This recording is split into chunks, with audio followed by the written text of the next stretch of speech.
ತಂದೆ ಸಾಲ ಮಾಡಿದ್ರಂತೆ ಅದಕ್ಕೆ ಮಗನನ್ನೇ ಕಿಡ್ನಾಪ್ ಮಾಡಿರುವಂತಹ ಪ್ರಕರಣ ಇದು. ಹಾಗಾದರೂ ಹಣವನ್ನು ವಸೂಲಿ ಮಾಡೋಣ ಅಂತ ಹಠಕ್ಕೆ ಬಿದ್ದ ಹಾಗೆ ಕಾಣಿಸ್ತಾ ಇದೆ. ಅಪಹರಣಕಾರರಿಂದ ತಪ್ಪಿಸಿಕೊಂಡು ಬಂದಿದ್ದಾನೆ ಪುತ್ರ. ಬೆಳಗಾವಿ ಜಿಲ್ಲೆಯ ಹುಕ್ಕೇರಿ ಪಟ್ಟಣದಲ್ಲಿ ನಡೆದಿರುವಂತಹ ಕಿಡ್ನಾಪ್ ಪ್ರಕರಣ ಇದು. ಮಾರ್ಚ್ 25ರಂದು ನಡೆದಿರುವಂತಹ ಘಟನೆ ತಡವಾಗಿ ಬೆಳಕಿಗೆ ಬರ್ತಾ ಇದೆ.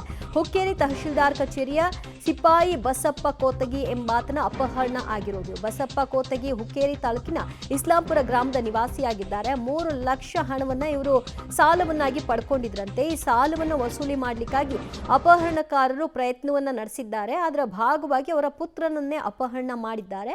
ಹೇಗೋ ಮಾಡಿ ಆತ ತಪ್ಪಿಸ್ಕೊಂಡ್ ಬಂದಿದ್ದಾರೆ. ನಾನು ತಹಸೀಲ್ ಆಫೀಸ್ ಕೆಲಸ ಮಾಡ್ತೇನೆ ರೀ, ತಹಸೀಲ್ದಾರ್ ಮೇಡಮ್ ಚೇಂಬರ್. ಇಲ್ಲಿ ತಳಗ ರೆಕಾರ್ಡ್ ಆಫೀಸ್ಗೆ ಹೋಗ್ರಿ, ಸಿಕ್ಕಾಕೊಂಬರದ್ರಿ. ಅಲ್ಲಿಂದ ಬಂದು ಒಂದು 5 ಜನ ಬಂದು ನಾನು ಕಿಡ್ನಾಪ್ ಮಾಡಿ ಸರ್. ಕಿಡ್ನಾಪ್ ಮಾಡಿ ಅಲ್ಲಿ ಒಂದು ಅಡಿಗೆನೂ ಬಿಡ್ರಿ ಸರ್. ಬೈಕ್ ಮೇಲೆ ಇದ್ದೀನಿ ನಾನು. ಎಬ್ಬಿಸಿ ಗಾಡಿ ಹೋಗ್ಕೊಂಡ್ರಿ. ಚಿರಿಯಾಡ್ರಿ ಯಾರು ಬರ್ದಿಲ್ಲ ಸರ್. ಅಂದ್ರೆ ಈ ಕಡೆ ಹೋದ್ರಿ ಸರ್ ನಾನು ಕನ್ಕಟ್ಟಿ. ಇಲ್ಲಿ ಹೋದ್ಲಿ ರೊಕ್ಕ ಕೊಡು ನಮ್ಮ ಅಣ್ಣ ಫೋನ್ ಹಚ್ಚಕ್ಕೆ ಹಚ್ಚಿರಿ ಸರ್. ಅದ ದಿವಸ ಸರ್, ಓದ್ ದಿವಸ ಅಲ್ಲಿಂದ ಬಡ್ಕೊಂಡು ಬಂದ್ರಿ ಸರ್. ಅಲ್ಲಿಂದ ರೊಕ್ಕ ಕೊಡ ಫೋನ್ ಹಚ್ಚಕ್ಕೆ ಹಚ್ಚಿರಿ. 3 ಲಕ್ಷ ರೂಪಾಯಿ ತಂದು ಕೊಡ್ತೇವೆ ನಿಮ್ಮ ಮನಾಗ, ನೀನು ಬಿಡ್ತು ಅಂದ್ರಿ ಸರ್.